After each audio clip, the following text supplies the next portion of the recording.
یہ جو وزیر اعظم ہیں، وزیر اعلیٰ ہیں، اور یہ جو وزیر ہیں، یہ سارے عہدے ہیں، یہ امانتیں ہیں تمہارے پاس، اور تمہارے اس امانتوں میں، اس عہدوں میں قصور کی زینب کچلی جائے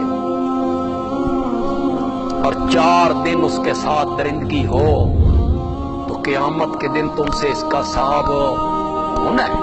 حکمرانوں سے اس کا حساب ایسے نہیں ہے۔ حکمرانوں سے میرے نبی نے فرمایا جس کو قاضی بنایا گیا اسے الٹی چھری سے ذبح کر دیا گیا۔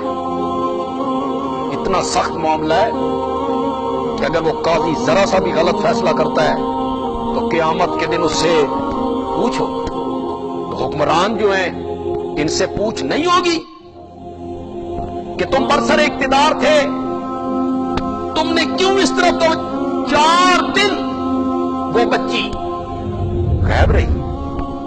4 دن، 4 دنوں میں کوئی پوچھنے والا نہیں۔ پولیس کہاں ہے؟ انتظامیہ کہاں ہے؟ 4 دنوں کے بعد گند کے ڈھیر پہ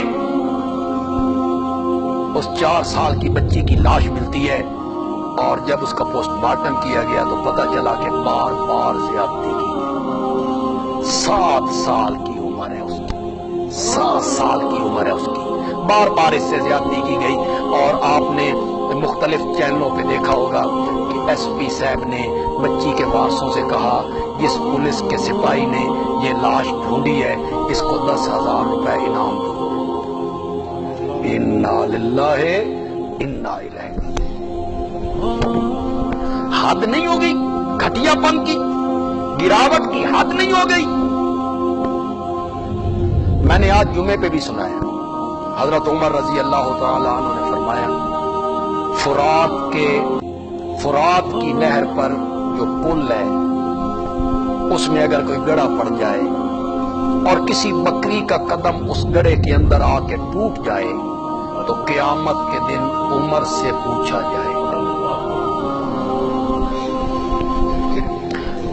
ہمارے ہاں کتنے بچے گٹروں میں گرتے ہیں؟ بکری تو بکری ہے، کتنے بچے گٹروں میں گرتے ہیں، مرتے ہیں کتنے بچے؟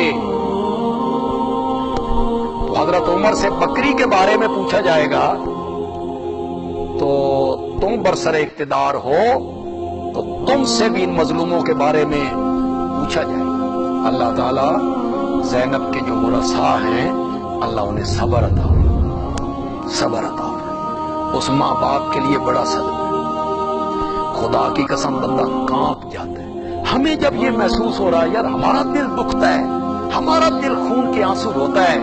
ایک 7 سال کی معصوم بچی،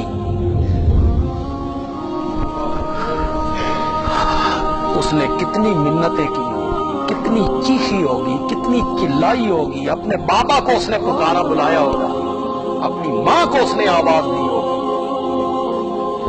اللہ کا عرش نہیں کانپا ہوگا، اللہ کا عرش نہیں کانپا ہوگا۔ عہدے جو ہیں یہ امانت ہیں، اور ان عہدوں کے بارے میں قیامت کے دن پوچھا جائے کہ تمہارے پاس یہ امانت تھی، تم نے اس پر حق ادا کیا یا